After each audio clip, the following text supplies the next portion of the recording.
Good morning. Last class में हमने discuss किया था असाइनमेंट ऑपरेटर के बारे में। So today I am going to explain about increment और डिक्रीमेंट ऑपरेटर। ठीक है, तो इंक्रीमेंट और डिक्रीमेंट ऑपरेटर क्या होते हैं और उसका एक एग्जांपल आज हम डिस्कस करेंगे। ठीक है, तो सबसे पहले देखो इंक्रीमेंट और डिक्रीमेंट ऑपरेटर्स।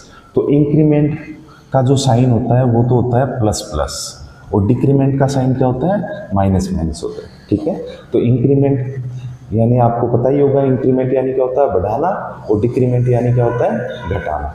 ठीक है, तो आइए देखते हैं इसकी definition. Increment operator are use to increase. Increment operator क्या करता है, इंक्रीज करता है the value of a variable by one. ठीक है, तो इंक्रीमेंट ऑपरेटर क्या करता है, वेरिएबल की वैल्यू को इंक्रीज करता है एक से। ठीक है, कितने से इंक्रीज करता है, एक से इंक्रीज करता है। कहने का मतलब इंक्रीमेंट ऑपरेटर का उपयोग वेरिएबल की वैल्यू को एक से बढ़ाने में किया जाता है। ठीक है, नेक्स्ट देखो, decrement operator are use to decrease the value of a variable by one. ठीक है, तो डिक्रीमेंट ऑपरेटर का जो उपयोग है वो वेरिएबल की वैल्यू को एक से घटाने में किया जाता है। ठीक है, इंक्रीमेंट का उपयोग तो वैल्यू को बढ़ाने में किया जाता है एक से, और डिक्रीमेंट का उपयोग वैल्यू को एक से घटाने में किया जाता है, वेरिएबल की वैल्यू को। ठीक है, नेक्स्ट देखो, इंक्रीमेंट को हम दो टाइप से डिफाइन कर सकते हैं। कितने टाइप से डिफाइन कर सकते हैं, दो टाइप से। ठीक है, प्री इंक्रीमेंट और पोस्ट इंक्रीमेंट। प्री इंक्रीमेंट का मतलब क्या होता है, देखो प्री इंक्रीमेंट का मतलब होता है जो ऑपरेटर है, ऑपरेटर का साइन है वो वेरिएबल से पहले लगेगा। प्री इंक्रीमेंट का मतलब क्या होता है, जो ऑपरेटर है वो वेरिएबल से पहले लगेगा। वेरिएबल ऑपरेटर का जो साइन है वो वेरिएबल से पहले लगेगा, उसको अब तो हम क्या बोलते हैं, प्री इंक्रीमेंट। और वेरिएबल से अगर बाद में लगे साइन उसे हम क्या बोलते हैं, पोस्ट इंक्रीमेंट बोलते हैं। ठीक है, तो प्लस प्लस, अब इसका देखो एग्जांपल देखो, प्लस प्लस वेरिएबल, वेरिएबल कोई भी ले सकते हो आप, तो ए मैंने यहाँ पे वेरिएबल ले लिया। ठीक है, तो वेरिएबल से पहले अगर साइन रहेगा वो तो क्या रहेगा, प्री इंक्रीमेंट, और वेरिएबल के अगर बाद में जो साइन रहेगा ऑपरेटर का उसे हम क्या बोलेंगे, पोस्ट इंक्रीमेंट बोलेंगे। ठीक है, वैसे ही डिक्रीमेंट को भी दो टाइप से आप डिफाइन कर सकते हो, प्री डिक्रीमेंट और पोस्ट डिक्रीमेंट। ठीक है, तो जो ऑपरेटर का साइन है वो वेरिएबल से पहले लगेगा तो उसे हम क्या बोलेंगे, प्री इंक्रीमेंट, और ऑपरेटर का साइन है वेरिएबल के बाद लगेगा तो उसे हम क्या बोलेंगे, पोस्ट इंक्रीमेंट। ठीक है, जैसे माइनस माइनस बी, ये वेरिएबल से पहले लगा साइन तो इसे हम क्या बोलेंगे, प्री इंक्रीमेंट, और सॉरी प्री डिक्रीमेंट, और वेरिएबल के बाद अगर साइन लगता है माइनस माइनस का तो उसे हम क्या बोलते हैं, पोस्ट डिक्रीमेंट। ठीक है, तो आइए हम इसका एक एग्जांपल देखते हैं। ठीक है, देखो क्लास एग्जांपल 3, क्लास मैंने डिफाइन किए एग्जाम्पल नाम, एग्जाम्पल 3 नाम से मैंने एक क्लास डिफाइन की है। ठीक है, उसका कर्ली ब्रेसेस यहाँ से स्टार्ट किया है, पब्लिक स्टैटिक वॉइड मैन, ये क्या होता है, मैन मेथड होता है, उसके बाद मैन मेथड का कर्ली ब्रेसेस आ गया। अब देखो दो वेरिएबल डिक्लेयर किए हैं मैंने इंटीजर टाइप के।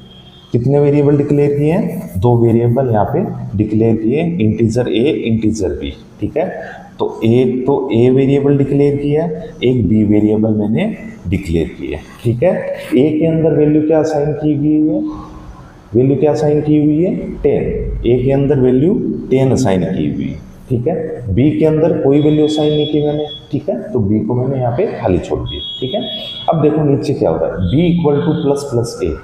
तो प्लस प्लस से आप समझ गए होंगे ये कौन सा ऑपरेटर है, इंक्रीमेंट ऑपरेटर है, और वेरिएबल से पहले लगा हुआ है तो कौन सा ऑपरेटर हो गया, ये प्री इंक्रीमेंट हो गया। ठीक है, कौन सा ऑपरेटर हो गया, प्री इंक्रीमेंट हो गया ये। ठीक है, तो देखो प्री इंक्रीमेंट में क्या होता है, पहले प्लस प्लस ए, पहले क्या होगी, ए की वैल्यू इंक्रीज होगी बाई 1 से। ए में वैल्यू क्या अभी 10 है, तो ए की वैल्यू को बाई 1 से क्या कर दो, इंक्रीज कर दो। ए की वैल्यू को बाई 1 से इंक्रीज कर दो तो यहाँ 10 की जगह क्या आ जाएगा, 11 आ जाएगा। ठीक है, फिर उसके बाद इंक्रीज करके बी के अंदर वो वैल्यू असाइन कर दो। ठीक है, इंक्रीज करके वैल्यू को कहाँ असाइन कर दो, बी के अंदर असाइन कर दो। दोबारा देखो, प्री इंक्रीमेंट जब होता है तो वेरिएबल की वैल्यू पहले क्या हो जाती है, इंक्रीज हो जाएगी। वेरिएबल की वैल्यू 10 थी तो उसको हमने 11 कर दिया, फिर उसके बाद वैल्यू को कहाँ साइन कर देंगे हम, बी के अंदर असाइन कर देंगे, तो बी के अंदर भी वैल्यू क्या आ जाएगी, भी 11 आ जाएगी। ठीक है, नीचे देखो, नीचे वाला लाइन में system dot out dot print Elon A value equal to, double quote के अंदर लिखा हुआ है तो वो एज इट इज आ जाएगा, ए वैल्यू इक्वल टू, ये एज इट इज आ गया। फिर उसके बाद ए की वैल्यू को हम क्या कर रहे हैं, प्रिंट कर रहे हैं। ए की वैल्यू क्या है अभी 11, तो 11 ये इसका आउटपुट आ जाएगा। ठीक है, तो नेक्स्ट लाइन में देखो, system dot out dot print LN, ये मैंने शॉर्ट में लिखा हुआ है SOPLN। फिर देखो B value equal to, B value equal to as it is लिखा हुआ आएगा, बी वैल्यू इक्वल टू, क्योंकि डबल कोट में जो भी होता है प्रिंट स्टेटमेंट के अंदर वो एज इट इज लिखा हुआ है। ठीक है, फिर उसके बाद प्लस प्लस वेरिएबल और ये टेक्स्ट को अपन कंबाइन करने के लिए यूज में लेते हैं। और फिर ये देखो बी की वैल्यू को प्रिंट करवा रहे हैं, तो बी में अभी वैल्यू क्या है 11, तो यहाँ पे 11 आ जाएगा। ठीक है, ये इस लाइन का आउटपुट आ जाएगा। ठीक है, नेक्स्ट देखो B equal to A plus plus, तो प्लस प्लस के साइन से समझ गए होंगे इंक्रीमेंट ऑपरेटर है, लेकिन वेरिएबल के बाद लगा हुआ है प्लस प्लस, तो ये कौन सा इंक्रीमेंट है, पोस्ट इंक्रीमेंट है। ठीक है, तो इसमें देखो पहले क्या होगा, पहले तो ए की वैल्यू वो बी के अंदर असाइन हो जाएगी, पहले क्या होगा, ए की वैल्यू बी के अंदर असाइन हो जाएगी, तो ए में वैल्यू क्या 11, वो बी के अंदर असाइन हो जाएगी। अभी बी के अंदर भी 11 है, तो मैं इसको रिमूव नहीं कर रहा हूँ क्योंकि सेम वैल्यू आ रही है ना। अरे ए की वैल्यू बी के अंदर असाइन करनी है अपन को, और बी के अंदर ऑलरेडी 11 है, तो यहाँ पे 11 आ जाएगा। ठीक है, फिर उसके बाद क्या होता है, ए प्लस प्लस, ये देखो जैसे ही सेमीकोलन से बाहर आता है, पोस्ट इंक्रीमेंट में क्या होता है, जैसे ही सेमीकोलन से बाहर आता है, बाहर आने के बाद ये ए की वैल्यू को क्या कर देता है, इंक्रीज कर देता है। तो ए की वैल्यू 1 से इंक्रीज करो, ए में क्या था 11 था, तो यहाँ पे 11 की जगह क्या आ जाएगा 12 आ जाएगा। ठीक है, नेक्स्ट लाइन में देखो system dot out dot print Elon A value equal to, तो एज इट इज लिखा जाएगा, A value equal to as it is आ गया, ए की वैल्यू को प्रिंट कर रहे हैं, ए में वैल्यू क्या है 12, ये इसका आउटपुट आ जाएगा। नेक्स्ट लाइन में देखो system dot out dot print Elon double quote में जो लिखा हुआ है बी वैल्यू इक्वल टू, तो B value equal to as it is आ जाएगा, और फिर हम बी की वैल्यू प्रिंट करवा रहे हैं, तो बी में क्या है अभी 11। ठीक है, क्लियर है, तो ये था प्री इंक्रीमेंट और पोस्ट इंक्रीमेंट। अब हम देखेंगे प्री डिक्रीमेंट और पोस्ट डिक्रीमेंट। ठीक है, नीचे वाला लाइन में देखो B equal to minus minus A, तो माइनस माइनस के साइन से आप समझ गए होंगे ये कौन सा ऑपरेटर है, डिक्रीमेंट ऑपरेटर है। ठीक है, वेरिएबल से पहले लगा हुआ है तो प्री डिक्रीमेंट ऑपरेटर है। ठीक है, तो सबसे पहले तो ए की जो वैल्यू है उसको 1 से घटाओ। ठीक है, प्री यानी पहले घटाओ, तो पहले वैल्यू क्या थी 12 थी, इसमें क्या आ जाएगी वैल्यू 11 आ जाएगी। ठीक है, फिर उसके बाद जो वैल्यू आई वो बी के अंदर असाइन करो, तो 11 को कहाँ असाइन करना है, बी के अंदर असाइन कर दो, तो ऑलरेडी 11 है, तो ये ए की वैल्यू बी के अंदर असाइन हो जाएगी। ठीक है, नीचे देखो यहाँ पे हम प्रिंट करवा रहे हैं ए और बी की वैल्यू को, तो सबसे पहले हम ए की वैल्यू को प्रिंट करवा रहे हैं, तो A value equal to as it is लिखा हुआ जाएगा, ए में वैल्यू कितनी है 11 आ जाएगी।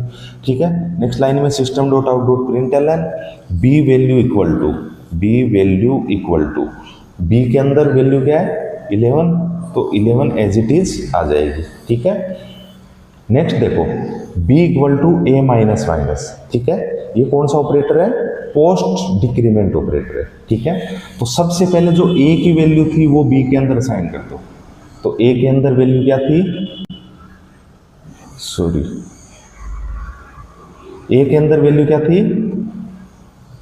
ए के अंदर वैल्यू क्या थी 11, वो बी के अंदर असाइन हो जाएगी। ठीक है, तो ए के अंदर जो वैल्यू थी 11 वो बी के अंदर असाइन हो गई, और फिर उसके बाद हम क्या कर रहे हैं, फिर उसके बाद क्या होगा, ये जैसे ही एक्सप्रेशन इस सेमीकोलन से बाहर आएगा ए की वैल्यू क्या कर देगा, ये डिक्रीज कर देगा, तो ए की वैल्यू यहाँ पे 11 से क्या हो जाएगी 10 हो जाएगी। ठीक है, तो सबसे पहले इसका आउटपुट क्या आएगा, ए वैल्यू इक्वल टू 10, और इसका आउटपुट क्या आएगा, B value equal to, B में क्या है 11। ठीक है, फिर उसके बाद दो कर्ली ब्रेसेस बंद हो रहे हैं, एक तो ये मेन मेथड का है और एक ये क्लास में कर्ली ब्रेसेस है। ठीक है, तो ये था इंक्रीमेंट और डिक्रीमेंट ऑपरेटर, बाकी ऑपरेटर हम नेक्स्ट क्लास में डिस्कस करेंगे। Thank you.